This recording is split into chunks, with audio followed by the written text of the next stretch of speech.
ubugingo bwanjye. Haleluya, haleluya.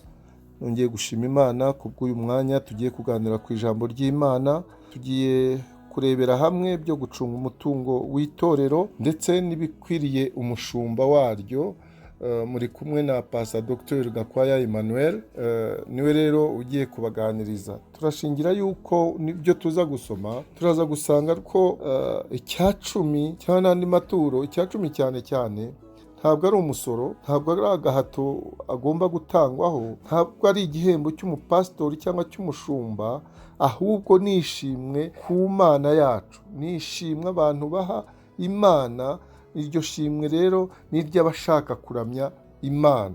Iyo uritanze ni ishimwe ryo kuramya Imana, ntabwo ari ituro uha umupasitori, ntabwo ari ituro uha umushumba.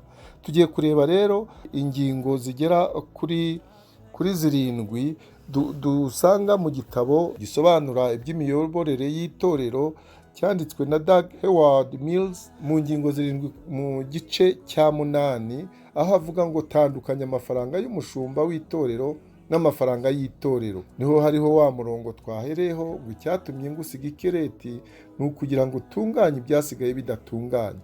Ibi rero nibyo Tito yagombaga kwitaho mu micungire y'itorero, tukumva nuko itorero ryacungwaga mbere.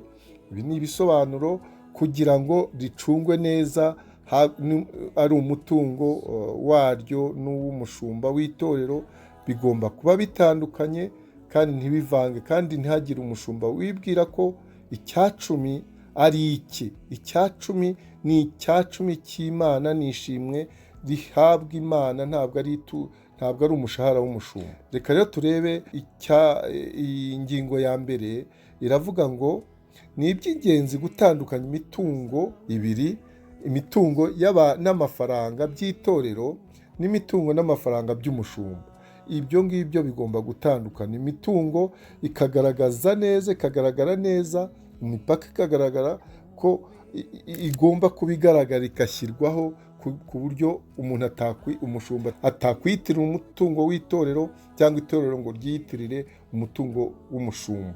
Bigomba rero kuba bitandukanye. Icya kabiri, hagomba kumvikana neza ko icyacumi n'amaturo y'itorero atari iby'umushumba w'itorero, nubwo ari we warihanze cyangwa ari mu baritangije, akaba ariyobora, akaba n'umuyobozi w'itorero ku buryo budashidikanywa. Kubera iyo mpamvu umushumba ntashobora kandi ntagomba gufata ku mafaranga y'itorero mu buryo butateguwe ngo ayakoreshe akemura ibibazo bye. Ibyo ntabwo biriho. Icya gatatu, umushumba w'itorero ntakwiriye kwakira 1/10 n'amaturo by'itorero ngo ayabike kuri konte ye. Amaturo ntagomba kubikwa mu rugo rw'umushumba w'itorero. Umushumba w'itorero w'umunyabwenge yirinda kwibarira amafaranga wenyine, ahubwo agaha uwo murimo itsinda ry'abakristo b'inyangamugayo. Abo akenshi baba ari abadiyakoni, kuko aribo babitorewe, ari nabo banabishinzwe, kuko abashumba bafite izindi nshingano zitari izo ngizo zo mu mafaranga. Icya kane, umushumba w'itorero akwiye guhagarika gufata amafaranga mu maturo ku buryo butaziguye. Bisobanura ngo ababara amafaranga bazagufata nk'umujura utagira amahame agenderaho.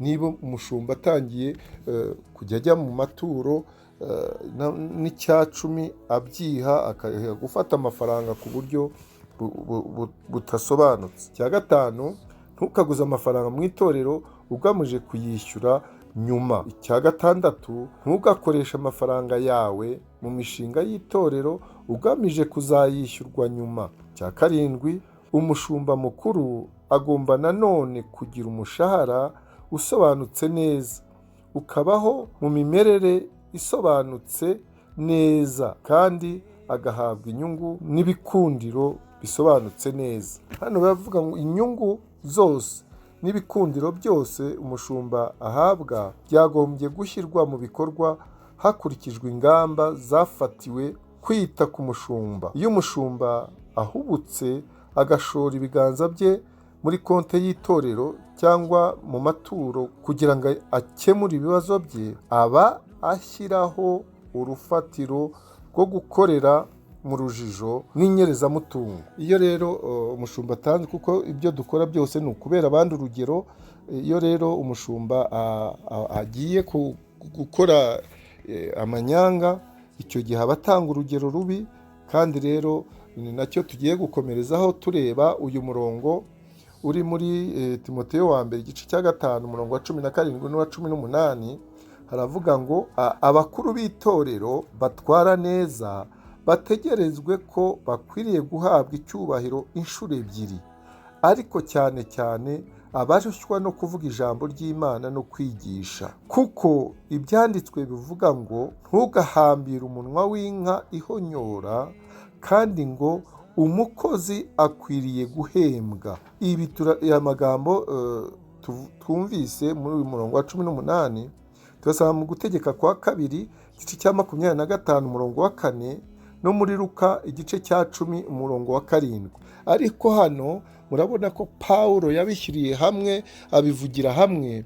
Bivuze ko isezerano rya kera hari ibyo rivuga ko ni igicucu y'ibigomba kuba mu isezerano rishya. Mbese bitegura ibigomba kuba mu isezerano rishya, ibyo tubona mu isezerano rya kera. Kandi afata ko mu isezerano rya kera ibirimo ari ukuri, ni ukuri kimwe n'ibyo tubona mu isezerano rishya.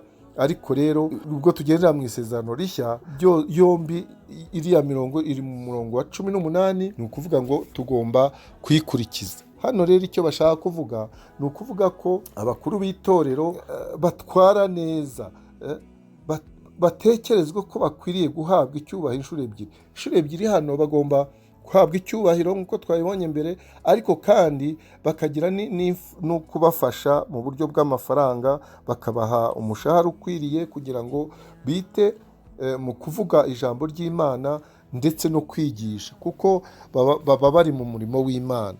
Ikindi tubona ni uko muri uyu murongo wa 18 tubona ko biriya byombi kubaha ikibafasha, kutagomba kubuza inka kuba yahonyora, igomba kubona nabyo ikiyitunganye kuko iba yagiye mu kazi, kimwe n'umukozi akwiriye guhembwa. N'umukuru w'itorero rero cyangwa umushumba w'itorero nakwiye guhembwa.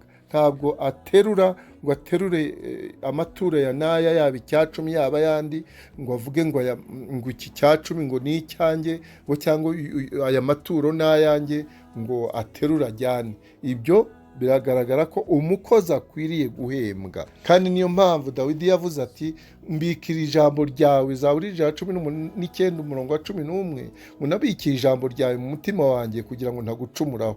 Twirinde rero gucumura, twirinde gushaka indamu mbi nk'uko tuzakomeza tubibona muri iyi minsi, kugira ngo tutatwarwa n'isuri yo muri iyi minsi ya nyuma itwara abantu benshi cyane ikabageza habi. Kuko ni ya miyaga tubona yiguye ikaza ugasanga yasenye. Reka rero iyi miyaga iriho mu minsi ya nyuma ye kugira uwihitana.